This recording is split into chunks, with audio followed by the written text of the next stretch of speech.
जब वो पकड़ा गया तो उसे विश्वास नहीं हुआ। वो पुलिस वालों से ही पूछ बैठा, सर आप लोग यहाँ तक कैसे पहुंचे? कहा जाता है कि लाशें चीखती हैं, चीख चीख कर बताती हैं कि वो कहाँ हैं। वैसे ही पुलिस वालों के बारे में भी कहा जाता है कि क्रिमिनल कितना भी शातिर हो न हो, पुलिस उसे ढूंढ ही निकालती है। ऐसा ही एक केस बेंगलुरु शहर का है।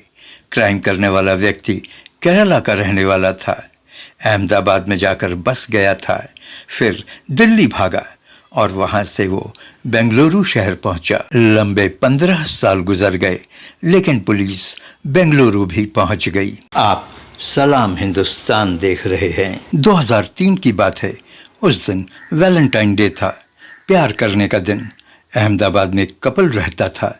तरुण जिनराज अपनी पत्नी सजनी का वैलेंटाइन डे के दिन ही मौत के घाट उतार देता है। तरुण केरल का रहने वाला था। प्रोफेशन से वो पीटी टीचर था। उसकी पत्नी सजनी भी केरल की रहने वाली थी।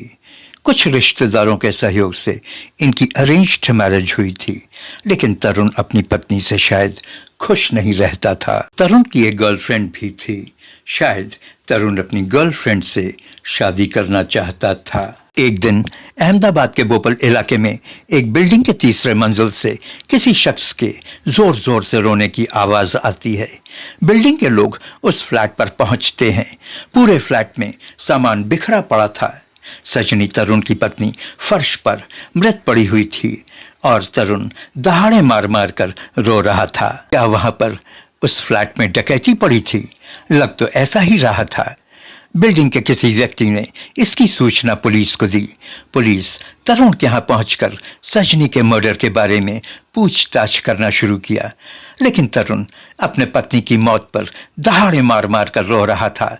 पुलिस की पूछताछ कुछ आगे नहीं बढ़ सकी। मौका देखकर तरुण अपनी तबीयत को खराब दिखा और बताकर हॉस्पिटल में भर्ती हो गया। इसी बीच एक दिन तरुण के बड़े भाई का पुलिस को फोन आता है।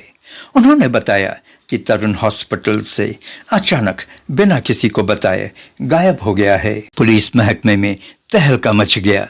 पुलिस का कहना था कि उनको तरुण पर शक तो था, फिर उसके खिलाफ कोई सबूत भी नहीं था। पुलिस का कहना था कि वो उसके ठीक होने का इंतजार कर रही थी। तरुण के गायब होने के बाद उसको पकड़ने के लिए पुलिस ने काफी हाथ पैर पटकाए, काफी छानबीन की, कई राज्यों में छापे मारे, लेकिन तरुण का कहीं भी पता नहीं चला और ये केस ठंडे बस्ते में चला गया। कुछ सालों बाद जब तरुण का कुछ भी पता नहीं चला तो तरुण की पत्नी के परिजन केस को लेकर तत्कालीन चीफ मिनिस्टर नरेंद्र मोदी से 2006 में मिले। तरुण का केस फिर से जाग उठा। उसके ऊपर सरकार ने 1 लाख रुपए का इनाम घोषित कर दिया। खोजबीन के दौरान पुलिस तरुण की प्रेमिका तक पहुंच गई। तरुण की प्रेमिका ने पुलिस को बताया कि 16 फरवरी 2003 को तरुण ने उसे कॉल कर शादी करने के लिए कहा था, लेकिन तब तक मुझे उसके पत्नी सजनी के कत्ल की पूरी कहानी का पता चल चुका था। मैंने उससे साफ साफ कह दिया कि मैं एक कातिल से शादी नहीं कर सकती। उसके बाद उसका फोन कभी नहीं आया। कुछ समय बाद पुलिस को तरुण के प्रेमिका का कॉल आता है। उसने बताया कि उसके किसी जानने वाले ने तरुण को दिल्ली के फला मॉल में देखा है। पुलिस हरकत में आई। पुलिस को पता चला कि वो शख्स वास्तव में तरुण ही था जो अपनी मां से मिलने दिल्ली आया था। पुलिस ने करीब 4000 फोन्स पर सर्वेलांस लगाया और सभी फोन कॉल्स को ट्रेस करने लगी। इसी दौरान पुलिस को कॉल डिटेल से पता चला कि तरुण की मां को बेंगलुरु के ओरेकल कॉल सेंटर के लैंडलाइन से फोन आया था। इस फोन नंबर के डिटेल्स निकालने पर पुलिस को पता चला कि किसी प्रवीण भटेले ने तरुण की मां को कॉल किया था। पुलिस ने संदेह के आधार पर अंधेरे में तीर मारी और अहमदाबाद के क्राइम ब्रांच के 2 पुलिसकर्मी रात को 12 बजे बेंगलुरु के ओरेकल कॉल सेंटर पर पहुंच गए। तरुण की रिंग फिंगर की हड्डी वॉलीबॉल खेलने के दौरान चोट लगने से टेढ़ी हो गई थी। तरुण की ये काफी बड़ी पहचान थी। आपको बता दें कि वक्त गुजरने के साथ ही साथ आदमी शारीरिक तौर पर काफी बदल जाता है। वक्त के साथ चेहरा भी बदल जाता है। तरुण लंबे 15 साल से फरार था। तरुण का खेल खत्म हो चुका था।